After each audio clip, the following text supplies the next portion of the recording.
Y estamos con Pedro Laechea, expresidente de la Sociedad Nacional de Industrias, pero también vinculado a los tenedores de bonos, digamos, de la reforma agraria, tenedor de bonos de la reforma agraria, al tenedor a quien se le ha aplicado a ese tenedor un cuchillo, según me parece, por la resolución del Tribunal Constitucional, que me parece que recorta de manera muy importante digamos, la retribución, ¿no? Porque la fórmula que se ha establecido es convertir a dólares en un momento, y el dólar se ha devaluado muchísimo, o sea que el valor que van a recuperar es mínimo, ¿no? ¿O cómo es la cosa? Mira, Jaime, vamos por partes. Cuando el tribunal da su sentencia en el 2001, la razón principal que da la sentencia es filosófica. El expropiado es un ser humano, tiene derechos, la Constitución lo protege y no puede ser discriminado. O sea, nosotros no podemos ser discriminados ante el extranjero, ni podemos ser discriminados ante el Estado. El Estado en una democracia no es más que la persona, al contrario, la persona es el objeto del Estado. Entonces, cuando se da una ley, la 26597, en la época del gobierno del señor Fujimori, se dice que se actualiza con soles oro, o sea, no se paga. No se paga, claro. Entonces, ante esto el tribunal reacciona y dice, no señor, el expropiado es peruano. Tiene derechos humanos. El derecho a la propiedad es un derecho importante. No solamente el derecho a la libertad, no solamente el derecho a la prensa. Los derechos humanos no es un combo, el Kentucky Fried Chicken. Escojo cuáles sirven y cuáles no. Es integral. El derecho a la propiedad. Por lo tanto es un combo. No es un combo. Es todo o nada. O sea, tú no puedes decidir que respeta ciertos derechos humanos y otros no. Pero el combo es todo. Pues, no. Son como los paquetes del Congreso. Claro, es un paquetito. No es paquetes. Esto es todo o nada. Entonces, cuando da la sentencia el tribunal, expele de noción el actualizar. Asimismo, cuando alguien hace una oferta en un solo... Actualizar el valor. Claro, pero vamos despacio. Entonces, cuando tú actualizas y utilizas el sol en oro o el INTI, estás utilizando referentes indiciarios, porque el sol y el INTI no existen en el ordenamiento legal peruano. Han sido expulsados del ordenamiento de lo que es moneda circulante en el Perú. Hay una ley que hace desaparecer el sol y otra ley que hace desaparecer el INTI. A nadie le hacen un índice de INTI la SUNAT. La SUNAT no te va a hacer un índice de INTI por lo que debes. La SUNARP no te va a hacer un índice, o de salud, no te va a hacer un índice en soles corrientes, porque no existe. Entonces, cuando tú haces un índice de este tipo y lo multiplicas por dólares, sigue siendo un índice referencial. El ordenamiento del Código Civil, que se le aplica a todos los peruanos, obliga a pagar en soles. Yo tengo una deuda en soles y tú dices, Pedro, te pago en dólares. Y tú dices a mí, no, me pagas en soles. El juez va a decir, págale en soles. Tú puedes decirme, te pago en pollitos. Si yo acepto, la transacción es válida. Entonces, estas fórmulas que están fuera de lo que es el sol de oro, valor real, que es lo que consagra la sentencia, estamos hablando pollitos. Y cuando te ofrecen pollitos, si quieres tú aceptas, o si quieres no aceptas. Me perdona el televidente porque son temas técnicos legales que pueden ser tremendamente complejos, pero es así. Si a usted le ofrecen una moneda que no sea el sol de oro en una transacción, usted está en su perfecto derecho a decir, no lo acepto. Entonces, en ese sentido que falla el tribunal. En ese sentido que el tribunal falla, en el sentido de que tiene que ser el valor real. No, el tribunal en el 2001. Esto es una resolución de aclaración de sentencia, claro, que no puede ir en ningún caso contra la sentencia. Bueno, pero estaría yendo contra la sentencia. Bueno, eso es algo que se va a tener que ver, porque ese es un tema muy delicado. Pero, ¿dónde se va a ver? ¿En la Corte Interamericana? No, es que un auto no puede corregir una sentencia, ¿no? O sea, hay procedimientos y hay aclaraciones. Se están planteando las aclaraciones. Se están pidiendo las aclaraciones. Por supuesto que sí. A pesar de la negativa del Colegio de Ingenieros, que ha habido un cambio de directorio, no había orden de directorio, se había orden de directorio. Pero entonces, ¿cuál sería el procedimiento para actualizar? Una aclaración. El procedimiento para actualizar ya lo tiene dicho la Constitución, ya lo tiene la sentencia. ¿Qué es más? ¿Qué dice la sentencia? Que se haga a valor constante, a valor real. Valor real. Bueno, actualizando. ¿Qué es más? Moneda nacional. Claro, moneda corriente nacional y a valor real. ¿Qué es más? Es decir, descontando el índice inflacionario. Perdón, Jaime. ¿Qué es más? La resolución de declaración de sentencia reconoce que el IPC es el actualizador, lo reconoce. Entonces, ese es el espíritu. Ahora, hay también... Pero establece que debe convertirse en dólares y que los dólares se actualizan con la tasa de interés de los bonos. Eso es lo que está en discusión, porque como te digo... Pero eso es lo que ha dicho el TC. Bueno, pues, pero estará equivocado. Nosotros hemos pedido una aclaración que nos explique el por qué. Eso es el 1235 del Código Civil. ¿A cuánto se reduce el valor, digamos, del bono con la fórmula que ahora ha establecido el TC? Puedes irte a dos extremos. Si tú no has cobrado nada... tienes el valor soles, lo divides entre el dólar del día, o sea, tú no cobraste ni un cupón, da 0 bala, 0 puntos. Entonces tú divides entre 40 y eso te llevará a dólares y con el tiempo transcurrido de la fecha subirá unas 5 veces. Esa es una posición. Posición 2. Si tú vas... ¿Cómo que subirá 5 veces qué cosa? En dólares, subirá 5 veces el valor. Ajá. Si no has cobrado nada. Suponiendo que tú eres alguien que requirió vivir de tus cupones y cobraste hasta el último cupón que fue el año 89. Entonces tú pasas al cupón del año 90, ¿correcto? El año 90 el promedio fue 137.700 intis, lo que es 137 millones de soles. Entonces a ti te debían 6 millones de soles. Entonces, en un caso tú podrías cobrar casi 900 o $1 millón, en el otro caso, 1 centavo. Con la fórmula que... Lógico, si tú divides 6 millones entre 40, tienes un nomio, que es un valor que te da 200 y tantos mil. Si tú divides 6 millones entre 140 millones, ¿qué te da? No te da. Y esa es la fórmula que ha propuesto el Tribunal. Claro, entonces lo que es gracioso es, mira, lo que es absurdo. Pero eso es confiscatorio. Por eso, yo creo que aquí hay un error tremendo. Entonces, por eso, quien tuvo otra actividad económica y pudo no cobrar los bonos, podrá resistir y será compensado. El que tuvo que educar a sus hijos con los cupones y está en mala situación económica, sonó. O sea que es absurdo. Yo no creo ¿cuántos han, digamos, vendido sus bonos? Mira. Porque ha habido, ha habido un fondo extranjero, el Gramercy, que ha estado comprando, el Banco de Crédito ha estado comprando bonos. Vamos, como se dice, despacio y por las piedras. Vamos a ver las instituciones financieras peruanas. Cuando se da la 17.716, la ley de reforma agraria, tú tenías dineros pedidos a los bancos y lo tenías en el campo en un algodón que venía creciendo.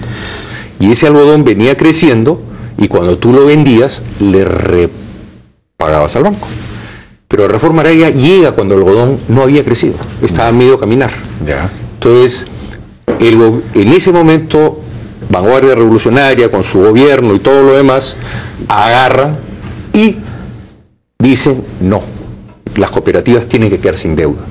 Entonces, obligan a las instituciones financieras a tomar sus bonos en parte pago.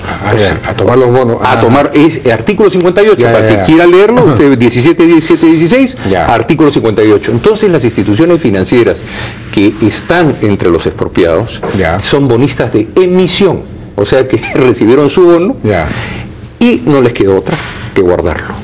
En realidad expropiaron al ahorrista, porque el banco presta la plata al ahorrista. Claro. La suerte para esos ahorristas es que el banco era el garante. O sea, decir que una institución financiera peruana tiene bonos porque especuló. No es porque especuló, pero no es porque especuló. Ese es el caso 1. El caso 2 son 22 años que están los bonistas esperando una solución como la ha tenido Letourneau y todos los americanos en el acuerdo de libre mercado y todo lo demás. Entonces los peruanos esperaban que algún día se les trate como ciudadanos con derechos plenos. El bonista peruano no ha sido ciudadano de derechos plenos. Hay muchos odios en el Perú, como dice Francisco Tudel en una columna que hizo. El Perú sigue odiando vivo, o sea, están matando a Atahualpa hoy, está entrando Baquedano a Lima hoy. Los odios están presentes y hay gente que les es negocio mantener los odios. Pero en fin, hay ciertos odios que están deformando la realidad. Los señores de Gramercy son un fondo de bonos perjudicados, es gente profesional, operan en el mundo entero. Ellos compran una cantidad de bonos que teníamos en la asociación, pero la asociación no se los vende. La asociación, cuando se entera del interés, nosotros no podemos cerrar, cuando uno es director, el interés. Entonces se le escribe una carta a cada bonista para que el bonista decide lo que quiere hacer. Nosotros calculamos que tendrán entre el 15-20% y nosotros tendremos un 20-30% de los bonos vigentes. Vamos despacio. 20% los tenedores originales. Del paquete total de bonos del Perú, nosotros estimamos que llegaremos un 25%. A la EPRA. Ustedes que son los tenedores originales. Originales, de emisión. O sea, que tú recibiste la emisión. Al comienzo los bonos no podían ser vendidos. Solo al final del 70 se da la posibilidad de al 75. Al final del 75 se da la posibilidad de transarlos. Hasta el 75 no se podía ni siquiera transar. O sea, tú no podías vender tus bonos. Tú tenías que ir a cobrar tu cupón. No te quedaba otra. Entonces, a partir del 75 comienzan las transacciones, no hay muchas, y en estos últimos 22 años, ¿por qué aparece un comprador? Porque el gobierno de Toledo, el doctor Kuczynski, estuvo a punto de pagar los bonos, como venía otro gobierno, no lo hizo. El gobierno del doctor García estuvo también a borde de pagar los bonos, pero no lo hizo porque el gobierno que entró pidió que no lo hicieran. O sea, nosotros hemos estado a punto de ser ciudadanos plenos, pero por los cambios políticos se nos negó. Entonces regresemos a Gramercy. Gramercy debe tener un 20 del 20%, debe tener 4 o 5%. Pero no tienen mucho, pero sí tienen... Entonces, digamos, el 75%, ¿quién lo tiene? Vamos a ver despacio, pues déjame terminar con Gramercy. Entonces Gramercy es un grupo que compra bonos internacionales perjudicados de acuerdo a un ordenamiento legal. Ojo con eso, porque si el ordenamiento legal lo cambian y juegan con él, tranquilamente puede irse a otro lugar a pedir que le paguen. Entonces irá a ser extranjero pleno y al extranjero pleno se le volverá a pagar con intereses y con los demás réditos que van con una demanda de este tipo. Esa es una pequeña salvedad. O sea, no es tal como se ha querido vender una percepción salida de la realidad. Cuando se hace el proceso de reforma agraria, el proceso de reforma agraria iba aparejado a lo que se llamó el Fondo de Redescuento Industrial, que era el FOFIPEI. Una parte importante de los bonos es reciclada a industria y a otra serie de negocios, hasta que el fondo se acaba durante el gobierno del doctor Silva Arruete, que ya no se puede seguir redescontando los bonos en inversión. Muchas industrias peruanas son hoy día parte de los bonos, hicieron con los bonos. Muchas no muchas, pero sí. El grupo Romero, diría yo. No, hay más grupos, te digo, Jaime. Es decir, la industrial textil Piura, digamos. No, pero también hay, no, Textil Progreso, Precor, redes de hoteles, han habido varias inversiones que han sacado hasta que los fondos de inversión se cancelaron. Después industrias metalmecánicas que quebraron, o sea, han habido formas en que se rescataron. O sea, hacer un ícono para denostar con los odios que existen en este país. Entonces, en resumen, 25% es lo que queda de los originales. Lo que yo te diría, deberían quedar la cifra. ¿Cuál sería el valor total de eso? El valor total se ha calculado, yo comparto la opinión que tiene Ismael Benavides, Roberto Abusada, gente que ha estado en el gobierno. Nosotros estimamos que debe haber un pendiente alrededor de los 1.800, 2.000 millones de dólares. Ese es por la cota máxima. ¿Calculado de qué forma? Actualizado con el índice de precios. Con IPC, con los mayores precios que tú puedes tener, o sea, a valor real. No es, para un país en el año 90. Pero con el cálculo que ha hecho, con la fórmula que ha establecido el Tribunal Constitucional, tampoco, mucho menos. Depende, sería absurdo, porque hay gente que llevaría los mayores valores y gente que simplemente porque le tocó el año 90 como Pero ¿cómo va a llegar a los mayores valores si en los años 70 el valor del dólar era 40?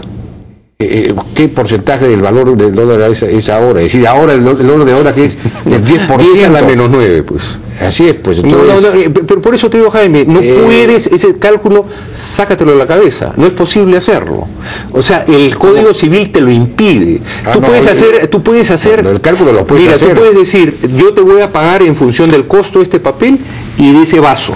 La multiplicación al cubo dolarizada es lo que te voy a dar. No es válido si yo no lo acepto. ¿Ya? Bueno, entonces, para que entiendas, o sea, no nos mareemos y perdamos tiempo. O sea que van a hacer van a pedir una interpretación al Tribunal Constitucional. Una aclaración. Una aclaración. Entonces, por eso te digo, cuando tú vas al valor, Jaime, el valor posiblemente en el año 2000 era un PBI de 40, 50 mil millones de dólares. Hoy llevamos un PBI de 170 mil millones de dólares. Sí, pues. O sea, no estás llegando al 1% del PBI en el problema, pero estás malogrando tu crédito. Puedes emitir bonos, se puede hacer un montón de cosas para pagar en el largo plazo, ¿no es cierto? Mira, hoy día el Perú tiene crédito a 30 años y los bonos del Perú hoy día, yo quisiera tener unos bonos peruanos a 30 años y todos los años recaudar el 7, 8, 9% que están pagando de intereses, porque sé que el Perú los va a pagar, está en buena situación. Claro. O sea, ese es un extremo de la noticia. El otro extremo es que esta demanda o esta aclaración no ha sido parte de la asociación.